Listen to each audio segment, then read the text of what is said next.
തൊട്ട് ഞാൻ ഇതിന്റെ കൂടെ ഉണ്ട്. ഇവരുടെ ഓരോ വിഷയങ്ങളും എനിക്കറിയാം. അവരെ ഒന്ന് ഗൈഡ് ചെയ്ത് കൊണ്ടുപോകുക എന്നുള്ളതായിരുന്നു അവരുടെ ആവശ്യം പ്രധാനമായി. അപ്പൊ ഞങ്ങളുടെ ഒരു ഗുണം അല്ലെങ്കിൽ എൻ്റെ ഒരു ഗുണം എന്ന് വെച്ചാൽ എനിക്ക് ഉണ്ടായിട്ടുള്ള നേട്ടം അല്ലെങ്കിൽ ഒരു അനുഗ്രഹം, വന്ന് സർവീസ് വന്ന കാലം മുതലേ വ്യാപാരികളുടെ ഇത്തരം വിഷയങ്ങളിൽ ഇടപെടേണ്ട സീറ്റുകളിലാണ് എപ്പോഴും ജോലി ചെയ്യാറ്. അപ്പൊ പൊതുവിൽ ഞങ്ങളുടെ അടുത്ത് വരുന്ന വ്യാപാരി സമൂഹത്തിലെ ആൾക്കാർ, സാർ മുമ്പേ വളരെ കൺക്ലൂസീവായിട്ട് എല്ലാ കാര്യങ്ങളും ഒന്ന് പറഞ്ഞു. അതിൽ നിങ്ങൾ എത്രത്തോളം ആദ്യം ശ്രദ്ധിച്ചു എന്ന് എനിക്ക് അറിയത്തില്ല. സാർ പറഞ്ഞ പോയിന്റ് നിങ്ങൾ ശ്രദ്ധിച്ചിരുന്നു. നമ്മുടെ GST നിയമ പുസ്തകം നിങ്ങൾ ആരെങ്കിലും കണ്ടിട്ടുണ്ടോ?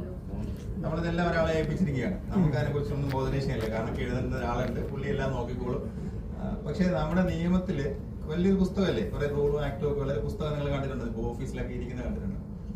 ഇതിലൊരു 3 സെക്ഷനുകൾ, ഞാൻ വെറുതെ നിയമം പഠിപ്പിക്കുമെന്നല്ല, അതിന്റെ ഒരു ക്രക്സ് പറയുക. 59 എന്നൊരു സെക്ഷൻ ഉണ്ട്. 1, 2, 3 എന്ന് എഴുതി 2 വരിയേ ഉള്ളൂ.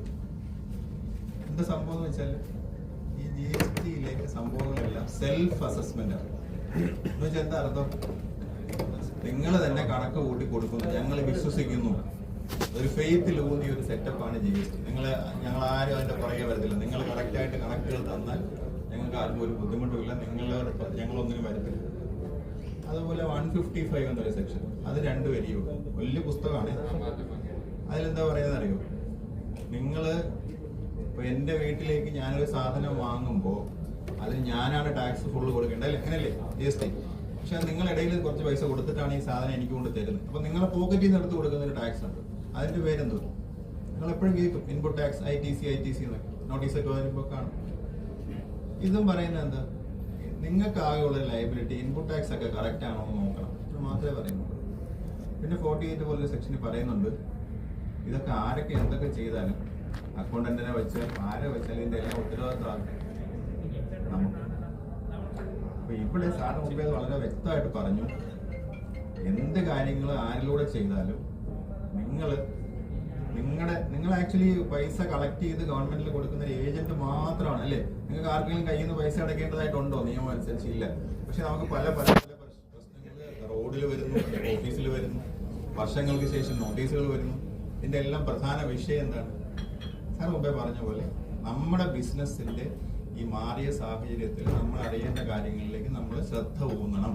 നമ്മൾ വെറും ഒരു ഫണ്ട് മാനേജറായിട്ട് ഇരുന്നാൽ പറ്റത്തില്ല. ബിസിനസ്സിൽ നിങ്ങളുടെ ഓരോ ഇപ്പൊ ഇൻകം ടാക്സ് പോലെ അല്ല GST. ഇൻകം ടാക്സ് എന്ന് പറയുമ്പോൾ അവിടെ എന്താണ്? നമ്മുടെ മണിയെ കുറിച്ച് മാത്രം ചിന്തിച്ചാൽ മതി, വെൽത്തിനെ കുറിച്ച് മാത്രം ചിന്തിച്ചാൽ മതി, വരുമാനം മാത്രമാണ്. അത് പൈസ എന്ന് പറയുന്ന സംഭവം അതിന്റെ ക്വാണ്ടിഫിക്കേഷനുമാണ്. GST അങ്ങനെയല്ല. അപ്പൊ അതുകൊണ്ട് അവരവരുടെ മേഖലകൾ, നിങ്ങൾ പല സെക്ഷനിലുള്ള പല സെക്ടേഴ്സിലുള്ള ആൾക്കാരുണ്ട്, അവരവരുടെ സെക്ടേഴ്സിൽ നിങ്ങൾ കുറച്ച് ശ്രദ്ധ ചെലുത്തണം. 1. 2, GST-യിൽ നമ്മൾ കേട്ടിട്ടില്ലേ, നിങ്ങൾ GST നിയമം വന്നപ്പോൾ വന്നൊരു പ്രധാനമായ വ്യത്യാസം എന്താണ് നിങ്ങൾ കേട്ടത്? റിട്ടേൺ ഫയൽ ചെയ്യാൻ വൈകിയാൽ എന്ത് വരും? ഫൈൻ വരും, ലേറ്റ് ഫീസ് വരും. ഒരു ദിവസം വൈകിയാൽ 50 രൂപ അല്ലെങ്കിൽ 25 രൂപ എന്ന കണക്കിൽ ഓട്ടോമാറ്റിക് ആയിട്ട് ലേറ്റ് ഫീസ് വരും. എന്തിനാ അങ്ങനെ ഒരു സംവിധാനം വെച്ചിരിക്കുന്നത്? ആലോചിച്ചിട്ടുണ്ടോ? എന്താ പണ്ട് വാറ്റിലൊന്നും അങ്ങനത്തെ സംവിധാനം ഇല്ല. ഒന്നുകിൽ പെനാൽറ്റി അല്ലെങ്കിൽ ഇൻട്രസ്റ്റ്. ഇതിൽ ലേറ്റ് ഫീസും കൂടെ വരും. എന്താ കാര്യം? ഈ GST എന്ന് പറയുന്ന നിയമം കൊണ്ടുവന്നപ്പോഴേ അതൊരു വലിയ പൊളിച്ചെഴുത്തായിരുന്നു, അല്ലേ? സംസ്ഥാനങ്ങൾക്കും സെൻട്രൽ ഗവൺമെന്റിനും ഉള്ള പ്രത്യേകിച്ചുള്ള വിവേചന അധികാരങ്ങളെ ഒരുമിപ്പിച്ചിട്ടാണ് നമ്മൾ GST കൊണ്ടുവന്നത്. അപ്പൊ അതിനുള്ള കുഴപ്പം എന്താണ്? ഭരണചക്രം തിരിയണമെങ്കിലുള്ള പൈസ സെൻട്രൽ ഗവൺമെന്റിനും സ്റ്റേറ്റ് ഗവൺമെന്റിനും യഥാസമയത്ത് കിട്ടണം. GST-യിൽ നിങ്ങൾ ഈ പൈസ കിട്ടണമെങ്കിൽ എന്താ വേണ്ടത്? റിട്ടേണുകൾ ഫയൽ ചെയ്താൽ മാത്രമേ കിട്ടൂ. അപ്പൊ അത് കംപ്ലൈന്റ്സ് കൂട്ടാൻ വേണ്ടി വെച്ചിരിക്കുന്ന ഒരു മെഷർമെന്റ് ആണ് ഈ സംഭവം. അതുപോലെ നിങ്ങൾ കേട്ടാണ് 16(4) എന്നൊക്കെ ഒരു സെക്ഷൻ, അതായത് നിങ്ങൾ കൊടുത്ത ടാക്സിൽ നിങ്ങൾക്ക് എടുത്തു തരാത്ത ഒരു നിയമമൊക്കെ കേട്ടിട്ടുണ്ട്. കാട്ടുനീതി എന്നൊക്കെ പലരും പറഞ്ഞിട്ടുണ്ട്. ഇതൊക്കെ എന്താ പ്രശ്നം? സമയത്ത് ഇത്തരം കാര്യങ്ങൾ ചെയ്യുന്നുണ്ടോ ഇല്ലയോ എന്നുള്ളത് ഉറപ്പുവരുത്തിയാലേ ഗവൺമെന്റിലേക്ക് ഈ പൈസ എത്തുള്ളൂ. അപ്പൊ ഇത് സമയബന്ധിതമാണ്. അപ്പൊ ആ ടൈം ലൈനുകളെ കുറിച്ച് നിങ്ങൾക്ക് എന്ത് വേണം? ഒരു ബോധ്യത വേണം. ഇത്തരം അടിസ്ഥാന കാര്യങ്ങളിൽ ചെറിയ ഒരു ശ്രദ്ധ നിങ്ങളുടെ ഭാഗത്തുനിന്ന് ഉണ്ടായാല് GST ഒരു മഹാമേടവുമാണ്. അല്ലെങ്കിൽ നമ്മൾ എന്ത് പറ്റും? നമ്മൾ ആരോടൊക്കെ മത്സരിക്കേണ്ടി വരും? ഈ മൾട്ടിനാഷണൽ, നാഷണൽ, വലിയ വലിയ സ്ഥാപനങ്ങൾ, കമ്പനികൾ, ഇവരോടൊക്കെ മത്സരിക്കേണ്ടി വരും. പിന്നെ നിങ്ങളുടെ അറിവില്ലായ്മ കൊണ്ട് ആരും വലിയ വെട്ടിപ്പാരാണെന്ന് ഞാൻ വിശ്വസിക്കുന്നു. കൂടുതൽ സംഭവിക്കുന്ന ടെക്നിക്കലി ഉള്ള അറിവില്ലായ്മ കൊണ്ടാണ്. വ്യാപാരി സുഹൃത്ത് വഴിയായിരിക്കും അടയ്ക്കുന്നത്. അപ്പൊ സ്വാഭാവികമായിട്ടും അത് സംബന്ധിച്ച ആ GST നിയമം സംബന്ധിച്ച അറിവിലെ എന്തെങ്കിലും കുറവുകൾ, ഏറ്റക്കുറവുകൾ ഉണ്ടെങ്കിൽ നിങ്ങൾ നാളെ അതിന്റെ ഒരു ബലിയാടായി വരുന്നത്. കാരണം നിങ്ങൾക്കാണ് നോട്ടീസ് ലഭിക്കുന്നത് അത്തരം കാര്യങ്ങൾ. ആ നോട്ടീസിന്റെ കാര്യം പരാമർശിക്കുമ്പോൾ മുമ്പ് KGST വാറ്റ് കാലഘട്ടങ്ങളിൽ നമുക്കൊരു നോട്ടീസ് വരുമ്പോൾ മാത്രമേ എന്താണ് കാര്യമെന്ന് നമുക്ക് അറിയാൻ കഴിയൂ. ഇപ്പോ GST സംവിധാനത്തിൽ തീർച്ചയായിട്ടും നേരിട്ടൊരു നോട്ടീസ് പൊതുവെ ആർക്കും വരാറില്ല. അതിനു മുമ്പ് തന്നെ ഒരു അറിയിപ്പ് തരും, ഇങ്ങനെ ഒരു വ്യത്യാസം ഞങ്ങൾ കണ്ടെത്തിയിട്ടുണ്ട്, എന്താണ് നിങ്ങൾക്ക് അതിനെപ്പറ്റി പറയാനുള്ളത് എന്ന് പറഞ്ഞൊരു ഇന്റിമേഷൻ നമുക്ക് തരും. ഓഡിറ്റ് ആയാലും അങ്ങനെ തന്നെയാണ്, ഇന്റലിജൻസ് അങ്ങനെയാണ്, സാധാരണ സർക്കിൾ ഓഫീസിൽ നിന്നായാലും ആദ്യം ഒരു നോട്ടീസ് തരും. അത് കഴിഞ്ഞ് മാത്രമേ നികുതി നിർണയത്തിലേക്ക് അഡ്ജുഡിക്കേഷനിലേക്ക് കടക്കുകയുള്ളൂ.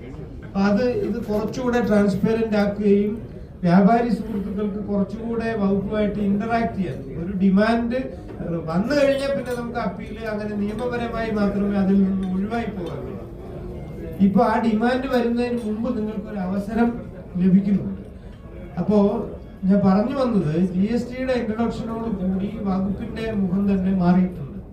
പഴയ മട്ടില് ഉണ്ടായിരുന്ന അഭിലഷണീയമല്ലാത്ത പല പ്രവണതകളും ഇന്ന് വളരെയധികം കുറഞ്ഞിട്ടുണ്ടെന്ന് നിങ്ങൾക്ക് തന്നെ അനുഭവമാണ്. അതായത് ഒരിക്കലും ഒരു വ്യാപാരിയോട് വളരെ മോശമായ രീതിയിൽ സംസാരിക്കുന്നതോ അല്ലെങ്കിൽ മറ്റു തരത്തിൽ നിങ്ങൾക്ക് ബുദ്ധിമുട്ടുണ്ടാക്കുന്നതോ ആയിട്ടുള്ള പെരുമാറ്റങ്ങൾ സർക്കാർ ഓഫീസിൽ മുമ്പ് ഉണ്ടായിരുന്ന അത്ര ഇപ്പം ഇല്ല എന്ന് തന്നെയാണ് നമ്മുടെ സർവീസിൽ ആദ്യകാലത്തും ഇപ്പോൾ ഞങ്ങൾക്ക് തന്നെ അത് ബോധ്യമുള്ള ഒരു കാര്യം.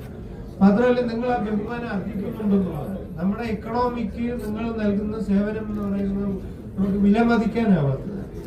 അത് കേവലം നികുതി മാത്രമല്ല, നിങ്ങളുടെ ജീവനോപാധി മാത്രമല്ല, അത് നാടിന് മൊത്തത്തിൽ വരുത്തുന്ന മാറ്റങ്ങൾ. ആ മാറ്റത്തിനാണ് നമ്മൾ പ്രാധാന്യം കൊടുക്കുന്നത്.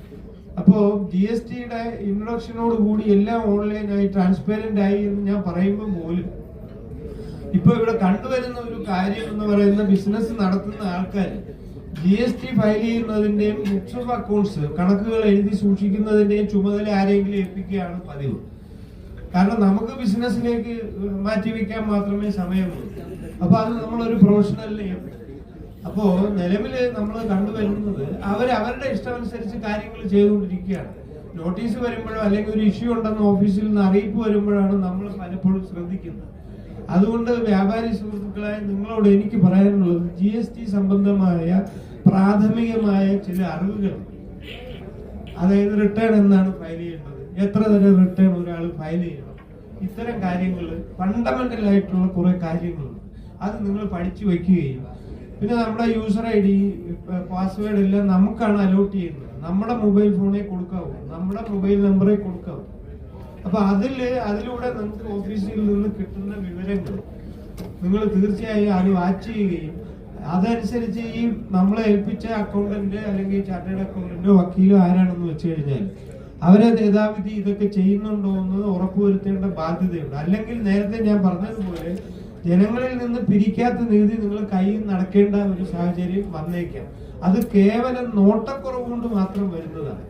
അപ്പൊ GSTയെ സംബന്ധിച്ച ഒരു അവയർനെസ് നിങ്ങൾക്ക് ആവശ്യമാണ്. നമ്മൾ ഒരാളെ ഏൽപ്പിച്ചല്ലോ, അദ്ദേഹം നോക്കിക്കൊള്ളും എന്നൊരു കാഴ്ചപ്പാട് ഇക്കാര്യത്തിൽ സ്വീകരിക്കരുത്. ദയവേത് നിങ്ങളും പഠിക്കണം. ഇപ്പൊ ടിമ്പർ ബിസിനസ് പോലെ അല്ല GSTയിൽ ഗോൾഡ് ബിസിനസ്, അതുപോലെ അല്ല കുക്ക്ഡ് ഫുഡ്, അതായത് ഹോട്ടലിലെ വ്യവസായം എന്ന് പറയുന്നത്. അത് പല ബിസിനസ്സിനും പല തരത്തിലാണ് GST ഇംപ്ലിക്കേഷൻ ഉള്ളത്. GST അപ്പോ ആ ബിസിനസ്സുകാർ മനസ്സിലാക്കി വെക്കേണ്ട കാര്യങ്ങളുണ്ട് ഓരോരുത്തരും. അപ്പൊ അവരുടെ മേഖലയിൽ ഉള്ള കാര്യങ്ങൾ GSTയുമായി ബന്ധപ്പെട്ട് അവരവർ മനസ്സിലാക്കേണ്ട കാര്യങ്ങൾ തീർച്ചയായും നമ്മൾ നിർബന്ധമായും പഠിച്ചു വെക്കണം. കോമ്പോസിഷൻ സ്കീം ഓപ്റ്റ് ചെയ്തവർ അത് സംബന്ധിച്ച കാര്യങ്ങൾ മനസ്സിലാക്കിയിരിക്കണം.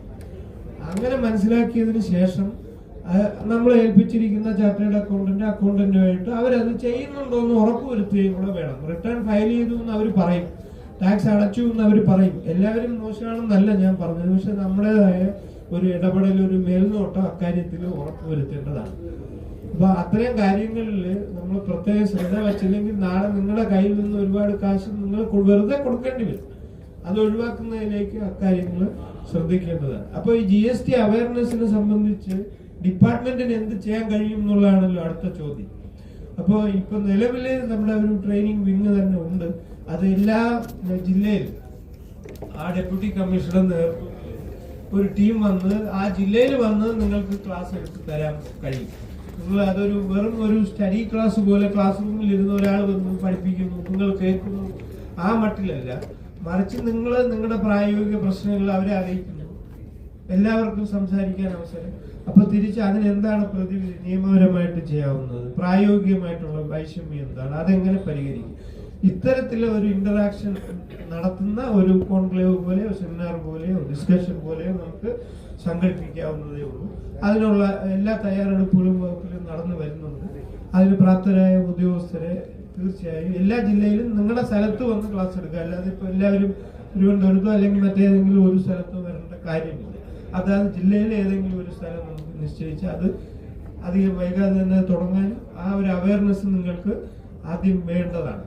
അപ്പോൾ നേരത്തെ ഞാൻ പറഞ്ഞതുപോലെ ഈ മൾട്ടിനാഷണൽ കമ്പനിയുടെ അല്ലെങ്കിൽ വൻകിട കുത്തക കച്ചവടക്കാരുടെ ഒപ്പം നമ്മൾ പ്രാദേശികമായി വ്യാപാരം നടത്തുന്ന ആൾക്കാർക്ക് അവർക്ക് തനിയെ ഒറ്റയ്ക്ക് പിടിച്ചു നിൽക്കാൻ പറ്റാത്ത സാഹചര്യമാണ് ഇപ്പോൾ ഉള്ളത്. അവരവർക്ക് ഒരാളായിട്ട് ഒന്നും ചെയ്യാൻ കഴിയില്ല. നമ്മൾ ഒരു വടി എടുത്താൽ പെട്ടെന്ന് ഓടിക്കാൻ കഴിയും, ഒരു 10 വടി ഒരുമിച്ച് കെട്ടിയിട്ട് ഓടിക്കാൻ നോക്കിയാൽ ഓടിക്കാൻ കഴിയില്ല എന്ന് പറഞ്ഞതുപോലെയാണ് നിങ്ങളുടെ യൂണിറ്റിയുടെ ഇമ്പോർട്ടൻസ്. അതിലാണ് നമുക്ക് വ്യക്തമാകുന്നത്. ഇപ്പൊ ഈ ഒരു ഫെസ്റ്റിവല് ജനുവരി 25 വരെയാണ് ഉദ്ദേശിക്കുന്നത്, 6 മാസം ആണ് ഉദ്ദേശിക്കുന്നത്. അതിലൂടെ നിങ്ങൾക്ക് ഇത് ആകർഷകമായ പല സ്കീംസും ജനങ്ങളുടെ മുമ്പാകെ വെക്കാനുണ്ടാകും. ഇതിന് മീഡിയ കവറേജ് ആവശ്യമാണ്. പത്രമാധ്യമങ്ങളിലും ചാനലിലും ഒക്കെ അറിയിപ്പ് വരേണ്ടതാണ്. ഞങ്ങളുടെ ഒരു ഫേസ്ബുക്ക് പേജ് ഞങ്ങൾക്കുണ്ട് വകുപ്പിന്റെ. അപ്പോൾ അതിലുമൊക്കെ ഞങ്ങളിത് കൊടുക്കാം. അപ്പോൾ ഇത്തരം കാര്യങ്ങൾ നിങ്ങൾ ജനങ്ങളിലേക്ക് പരമാവധി എത്തിക്കുക. അങ്ങനെ ഈ വ്യാപാരോത്സവം ജനങ്ങളിലെ പങ്കാളിത്തത്തോടു കൂടി മാത്രമേ വിജയിപ്പിക്കാൻ കഴിയൂ. അപ്പൊ അവരിലേക്ക് ഇത് അറിയിപ്പ് എത്തിക്കുക എന്നുള്ള ഒരു ജോലിയും കൂടെ വളരെ നിങ്ങൾ ഉത്തരവാദിത്വമായിട്ട് എടുത്ത് ചെയ്യേണ്ട ഒരു കാര്യമാണ്. ഇത് വളരെ ആകർഷകമായ ഒരു സ്കീമായിട്ടാണ് ഞാൻ മനസ്സിലാക്കുന്നത്. വളരെ വില കുറച്ചിട്ടും മെച്ചപ്പെട്ട പ്രോഡക്റ്റും സേവനങ്ങളും ജനങ്ങൾക്ക് കൊടുക്കും. അപ്പൊ അതിലൂടെ നമ്മുടെ നാടിന് മൊത്തമാണ്. നിങ്ങളുടെ വ്യാപാര അഭിവൃദ്ധി മാത്രമല്ല ഉദ്ദേശിക്കുന്നത് നിങ്ങൾ, അത് ഈ നാടിന്റെ തന്നെ എക്കണോമിയെ ഉയർത്തുന്നു. നമുക്ക് സ്വാഭാവികമായിട്ട് എക്കണോമി വരുമ്പോൾ നമ്മുടെ ഖജനാവിലേക്ക് ടാക്സിന്റെ കളക്ഷൻ കൂടുതൽ വരികയും കൂടുതൽ വെൽഫെയർ മെഷേഴ്സ് ഒരു ഗവൺമെന്റ് എന്നുള്ള നിലയിൽ സ്വീകരിക്കാനുണ്ട്. അപ്പൊ അതുകൊണ്ട് ഈ സംരംഭം വളരെയധികം ആകർഷകമായി